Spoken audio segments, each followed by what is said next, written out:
आपण पाहत आहोत लोकशक्ती न्यूज, सर्वसामान्य जनतेचा हक्काचा न्यूज चॅनल।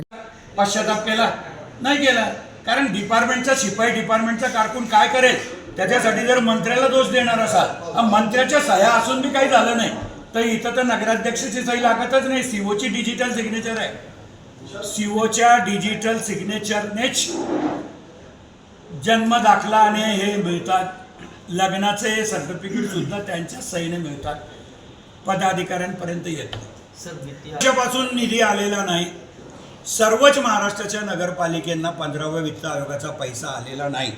मी मध्यंतरी माहिती घेतली होती, त्याचं एकमेव कारण होतं की लोकप्रतिनिधींची सत्ता नव्हती, म्हणून केंद्र सरकारने नियम केला होता की बॉडी अस्तित्वात येईल तेव्हाच पाठवू।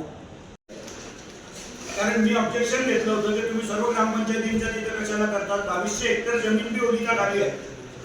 ते जेव्हा धरण बनलं तेव्हा त्या धरणामध्ये 33% नंदुरबारला पाण्याचं रिझर्वेशन होतं, 33%, आणि बाकीचं इरिगेशन होतं। कसं सुधरवता येईल याचा मी विचार करतोय, नाहीतर एखादा शपथपूर्वक सांगतो मी रेल्वेचे पाणी बंद करून दे। रेल्वेला आज बी आपण मीटरने पाणी देतो, पण आम्ही रेल्वेचं पाणीच बंद करून देऊ। जर रेल्वे आमचं पाणी काढत नसेल तर आम्ही रेल्वेचं पाणी बंद करून देऊ। त्याच्याबद्दल बोललो, जामियाचा जो बी तपास करतात आहे तेच सगळं विजूभाऊ बोलतो, तर विजूभाऊच्या अंडरमध्ये तपास सुरू आहे का तपास अधिकारी विजूभाऊला ब्रीफ करतो एसपीच्या बदले हे मला माहित नाही। आणि याची खरंच चौकशी एसपी साहेबांनी केली पाहिजे की एवढी इतबू माहिती खाजगी माणसांना कशी मिळते। किरीट सोमय्या आले तिथं, मग पुढे काय झालं? किरीट सोमय्या मालेगावला आले, काय झालं? 4 बी दाखले निघाले नाही मालेगावला। पण एकंदरीत हे जे बी प्रकार आहे फक्त केले ते मुसलमानांनीच केले असं नाही आहे।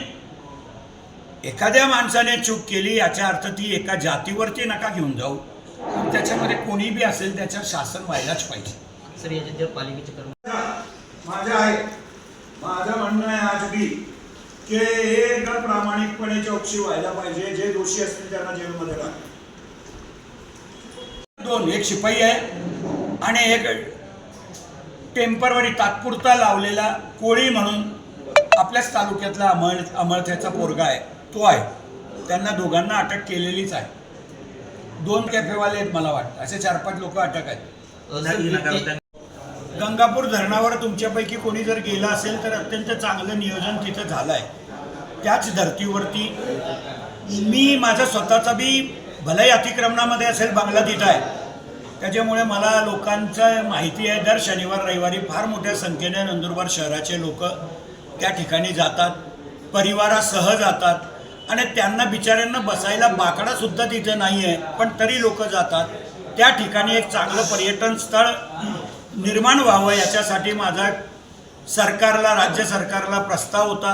माझा प्रस्ताव साधारणतः 20 कोटीचा आहे, पण माझे मित्र आदरणीय शंभूराज देसाई हे मंत्री असल्याने त्यांना फक्त 5 कोटीपर्यंतचे अधिकार होते, म्हणून त्यांनी मला सांगितलं की भैया आपण तुकडे करू आणि एक फेज पहिला फेज मंजूर करून देतो, तेवढं तुम्ही काम करा, मी दुसरा फेज मंजूर करून देईल। तर पहिल्या फेजमध्ये बोट क्लब, थोडंसं गार्डन, असं सगळं करायचा आमचा विचार आहे। प्लॅन करायला दिला आहे, प्लॅन आज उद्यामध्ये येऊन जाईल। त्याच्यानंतर मी साईड व्हिजिट करणार आहे विरचक धरणावर आणि नंतर टेंडरची प्रक्रिया सुरू होईल।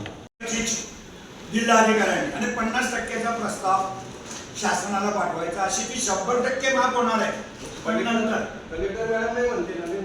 अधिकार म्हणजे तिला फक्त चॉईस नाहीच आहे, ती नाकारू शकत नाही। नगरपालिकेने ठराव करून पाठवला तर तिला ती माफ करावीच लागेल आणि 50% साठी DMA ला जाईल, DMA शासनाला पाठवेल। तो मात्र धोरणात्मक आणि राजकीय निर्णय होणार आहे, तो जेव्हा शासन माफ करून देईल।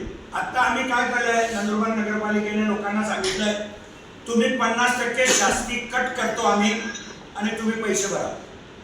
50% शास्ती जी जिल्हा लेवलला कमी होणार आहे ती आम्ही इथं आत्ताच भरून घेतो कमी। 50% शास्ती घेऊन आम्ही शासनाला प्रस्ताव पाठवू, शासन जेव्हा माफ करेल तेव्हा पुढच्या घरपट्टीमध्ये त्याचं समायोजन करू, असा निर्णय झाला आहे। मी स्वतः क्लिपही दिली होती आणि आता ज्या दिवशी बोर्ड निघेल माझ्या माहितीप्रमाणे अंदाजपत्रकाचा बोर्ड 28 तारखेला आहे. जास्त बरं होईल, कारण मी नसताना ती घोषणा झाली आहे आणि काढायला पाहिजे. आम्ही त्यांच्याबरोबर अतिक्रमण काढलंच पाहिजे. यावा शिवसेनेचे 2 आमदार आहेत, एक विधान परिषदचा एक विधानसभेचा. शिवसेनेचेच पालकमंत्री नेमावा या नंदुरबार जिल्ह्यामध्ये, तर झपाट्याने अजून विकास होईल, वेळेवरती निधी खर्च होईल आणि शिवसेना स्टाईलनेच कामं बी होतील. निवडणुकीमध्ये नंदुरबार शहरातल्या सर्व लहान विद्यार्थ्यांना, म्हणजे 12वी पर्यंतच्या 1ली ते 12वी सर्व विद्यार्थ्यांना पावभाजी व आईस्क्रीमची पार्टी देणार असं जाहीर केलं होतं. 9 तारखेला ती आपण प्रत्येक शाळेमध्ये देत आहोत. 9 वाले 2 फेस केले आपण पण, कारण एकदम 40,000 विद्यार्थ्यांसाठी पावभाजी बनवणं हे करणं थोडा अडचणीचा विषय होता.